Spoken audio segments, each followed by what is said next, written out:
All right, we're good? Well, I guess I'll go. Hi, TJ. Coach Smith really talked about, your defensive intensity once they took the lead, close out the half, I think, on a 21-3 run. And then Taman talked about you stressing to him play through the paint, and you guys really did a good job with that tonight, it felt like.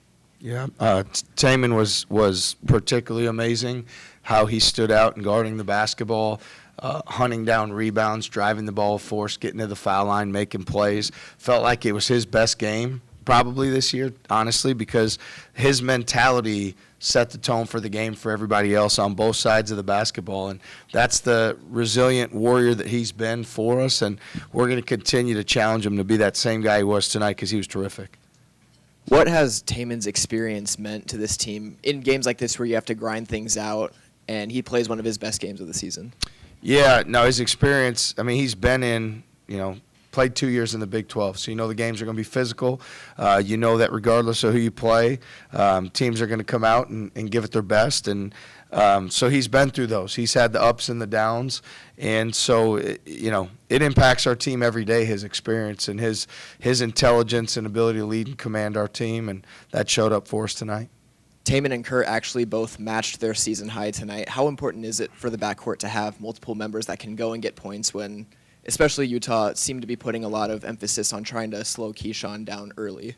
Yeah, I mean, they're defensively, whether they're man or, zone, gapping guys, triangle two, I mean, they threw a ton of stuff out there defensively, right? And so it's important. We stress with our guys that regardless of how people choose to defend us, we have a rhythm and a flow and a way that we play offense that we're going to continue to do. And so when Taman is able to drive it and live at the foul line, that puts them at a challenging spot. When Kurt's driving it, getting all his floaters that he has, that's providing another set of problems. So, and obviously Keyshawn is probably as good of a finisher as any guard at the rim in the country. So to have those guys with their ability to attack the paint and play to their strengths in there, there's a huge weapon asset for us tonight.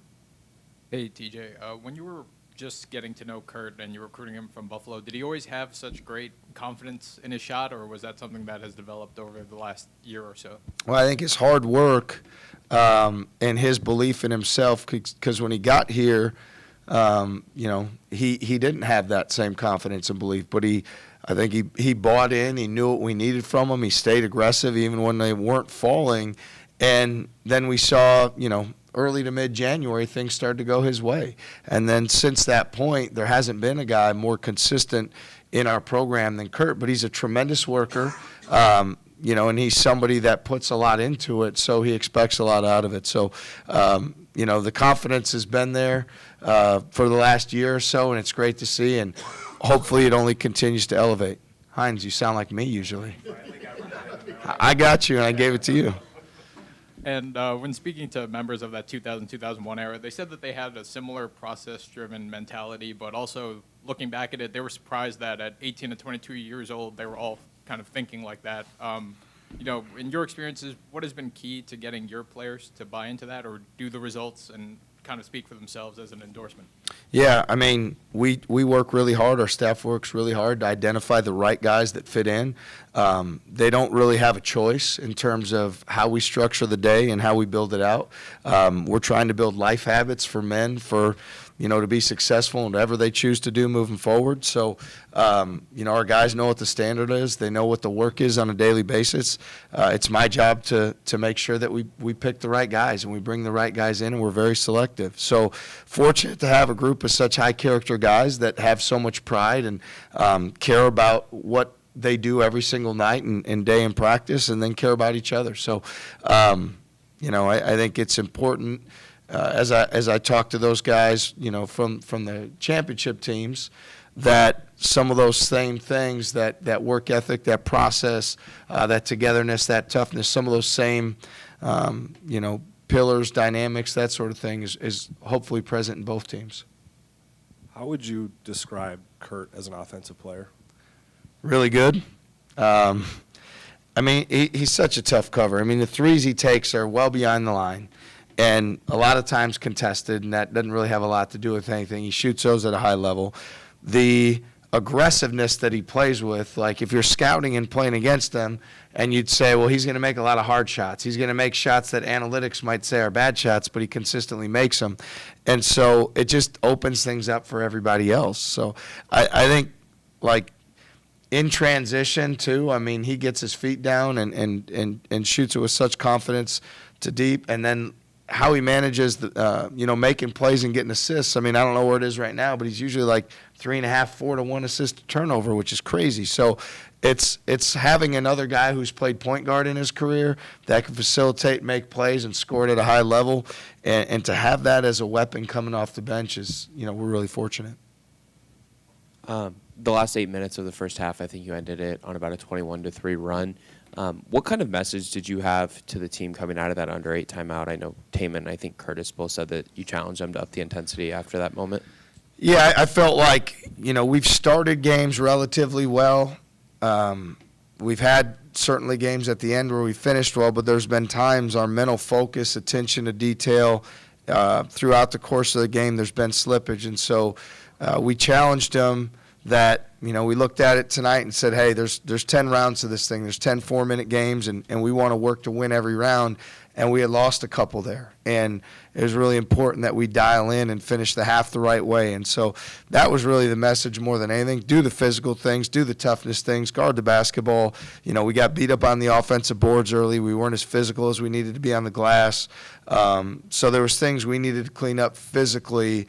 And I think what happens is when you're the more physical team, the foul count goes your way. I think it started, one way, and then we shifted it the other way. But that was due to us being more aggressive and being more physical, where I felt like there were stretches there in that first half we were just a little passive. TJ, I asked Kurt and Taman this, talking about Brant Chatfield, a guy who in the box score, not going to be eye-popping numbers, but they both said great teams have a guy like that. All great teams have a guy like that. From your perspective, just how important has he been in his development, kind of just being everywhere doing the dirty work? Yeah, I know for us, I'm just thrilled that we have Brant Chatfield, because I don't know what a guy like him exactly is like, but I can tell you this. I mean, plays as hard as anybody. He is extremely physical. He loves to screen. He goes to the offensive glass with tremendous force. He's a tremendous teammate, worker every single day. He's gotten better. I think we've all watched him continue to get better. Now we've gotten to league play, and you can see the confidence. Tonight I was a little bit, even as he took that three-point shot, I'm like, all right, his confidence is growing, and we're good with that, So I'm really proud of him. He is a blue-collar, lunch pail. He is a worker. He is tough. He's a winner. He's a great guy, and our guys love it when things go his way because of how they see him practice every day. TJ, you referenced the offensive glass. You laid into your team pretty good. I think it was the under 12 to get on that. Did you feel that got corrected over time, and maybe what did you learn out of the way that first half went on the glass? Yeah, it's important that we keep our urgency on winning the possession and playing the best that we can each and every possession. And at times we can be better. And so when I'm talking to our team, I'm making sure that they understand how important every single possession is. For us, I don't believe that we've played our best basketball for 40 minutes this year. I respect everybody we played. I respect Coach Smith at a high level. We've coached against each other in 3 leagues. He's a tremendous coach. He does an unbelievable job preparing his team, and he's a great guy. At the same time, for us, we're setting out to play 40 minutes on both ends to the best of our ability. And that hasn't happened yet for us this year.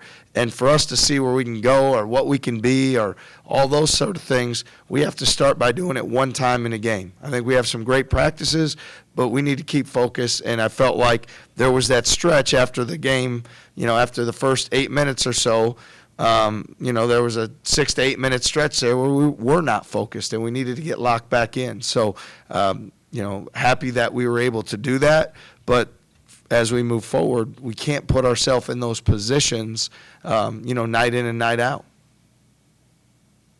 Thanks, everyone. Thank you. Thanks.